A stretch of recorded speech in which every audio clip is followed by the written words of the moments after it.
Hello दोस्तों, कैसे हो आप सब। आपका स्वागत है memories with Kanak Shukla channel पे। तो दोस्तों, आज मैं आपको बताने जा रही हूँ कलंकिनी चतुर्थी के बारे में। तो भादो पद मास की शुक्ल पक्ष को पड़ने वाली चतुर्थी को ही कलंकिनी चतुर्थी कहते हैं। इसे ढलैया चौथ के नाम से भी जाना जाता है और कहीं कहीं डंडा मार चौथ के नाम से भी। तो इसे क्यों कहते हैं कलंकिनी चतुर्थी, इसके पीछे क्या पौराणिक मान्यता है, तो आइए अपने वीडियो के माध्यम से आज हम यही आपको बताने जा रहे हैं। और अगर कोई चंद्रमा देख लेता है, उसे कलंक लग जाता है, तो कौन सी कथा सुने कि उसका कलंक दूर हो जाए। तो चलिए जानते हैं इसके बारे में।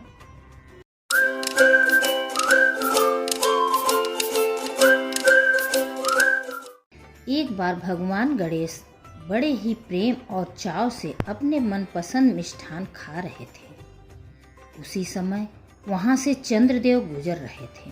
उन्होंने भगवान गणेश को इस तरह तल्लीन होकर मिठाइयाँ खाता देख चंद्रदेव न केवल जोर जोर से हंसने लगे, बल्कि गणपति जी के पेट और सूंड का मजाक भी उड़ाया। चंद्रमा के इस बर्ताव से गणेश जी को बहुत गुस्सा आया। फिर उन्होंने चंद्रदेव को श्राप देते हुए कहा कि तुम्हें अपने रूप का बहुत घमंड है, इसलिए मैं तुम्हें श्राप देता हूँ कि तुम अपना रूप खो दोगे, तुम्हारी सारी काया नष्ट हो जाएगी और जो कोई भी तुम्हें देखेगा उसको कलंक लगेगा। यह घटना जिस दिन हुई थी, उस दिन भाद्रपद मास का शुक्ल पक्ष की चतुर्थी थी। फिर गणेश जी के श्राप से दुखी होकर चंद्रदेव को अपनी गलती का एहसास हुआ।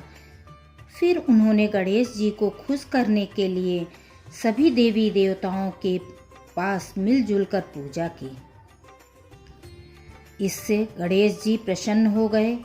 तब चंद्रमा ने अपनी गलती के लिए उनसे माफ़ी मांगी। इसके बाद गणेश जी ने प्रसन्न होकर एक वरदान मांगने को कहा।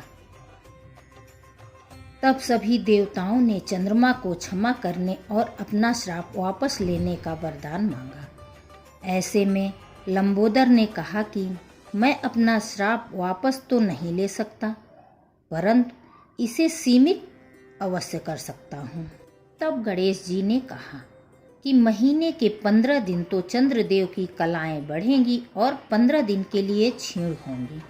कलंकित होने के कारण केवल चतुर्थी के दिन ही चंद्रमा का दर्शन वर्जित होगा, लेकिन अगर किसी ने भूलवश चंद्रमा का दर्शन कर लिया तो उसे इस श्राप के प्रभाव से मुक्त होने के लिए किसी के घर पर या छत पर 5 पत्थर फेंकने पड़ेंगे, तब उसका दोष समाप्त होगा। उसी दिन से इस कलंकिनी चतुर्थी का नाम ढलैया चौथ के नाम से भी गाँव में जाना जाने लगा। तो दोस्तों, अगर भूल बस कोई चंद्रमा देख ही लिया और किसी के घर पे पत्थर नहीं फेंकना चाहता है, तो यह समयंतक मणि की कथा सुनकर भी यह दोष मुक्त हुआ जा सकता है। तो आइए सुनाते हैं समयंतक मणि की कथा। तो दोस्तों, द्वापर युग में द्वारिकापुरी में एक सत्राजित नामक यदुवंशी को भगवान सूर्य की कृपा से यह मणि प्राप्त हुई। एक बार वह उसे धारण कर राजा उग्रसेन की सभा में आया। तब भगवान श्री कृष्ण ने राष्ट्र हित की वजह से दिव्य मणि उग्रसेन को भेंट करने की सलाह दी। सत्राजित के मन में यह भाव आया कि शायद भगवान श्री कृष्ण उनकी मणि लेना चाहते हैं। उसने मणि अपने भाई प्रसेन को दे दी। एक बार प्रसेन मणि को गले में डालकर आखेट के लिए वन में गया, जहां वह सिंह के द्वारा मारा गया। लेकिन सत्राजित ने भगवान श्री कृष्ण पर मणि छीनने का आरोप लगाया। श्री कृष्ण जंगल में समयंतक मणि तथा प्रसेन को ढूंढने गए। वहां रामायण काल के जामवंत जी उनकी पुत्री जामवंती के साथ रहते थे। वन में समयंतक मणि मिल गई। श्री कृष्ण का जामवंत से युद्ध हुआ, जिन्होंने उन्हें अपने स्वामी श्री राम के रूप में पहचान लिया। जामवंत जी ने अपनी पुत्री का विवाह उनसे कर दिया तथा समयंतक मणि उन्हें उपहार स्वरूप दिया।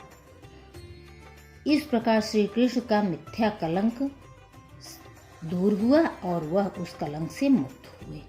तो दोस्तों, अगर यह वीडियो आपको पसंद आया हो तो वीडियो को लाइक कमेंट जरूर करिएगा और चैनल पे न्यू है तो कर लीजिएगा चैनल को सब्सक्राइब। फिर मिलते हैं नेक्स्ट वीडियो पे। गणपति बप्पा मोरिया।